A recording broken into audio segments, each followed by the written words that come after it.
بسم اللہ الرحمن الرحیم۔ السلام علیکم ورحمۃ اللہ وبرکاتہ۔ آج ہم ایک اور وظیفے کے ساتھ آپ کی خدمت میں حاضر ہیں۔ آج کا وظیفہ جنگ میں فتح کے لیے دعا۔ ربنا اغفر لنا ذنوبنا واسرافنا فی امرنا وثبت اقدامنا وانصرنا علی القوم الکافرین۔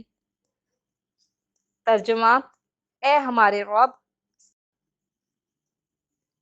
بخش دے ہمارے گناہ اور جو زیادتیاں ہم نے اپنے کلام میں کی، اور ہمارے قدم جما دے اور ہمیں ان کافر لوگوں پر مدد دے۔ فضیلت: جہاد کے وقت کی دعا۔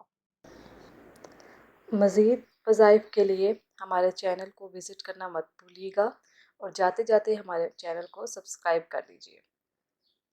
اللہ پاک ہم سب کو ان وظائف پر عمل کرنے کی توفیق عطا فرمائے۔ ہمیں اپنی دعاؤں میں یاد رکھیے گا۔ اللہ حافظ۔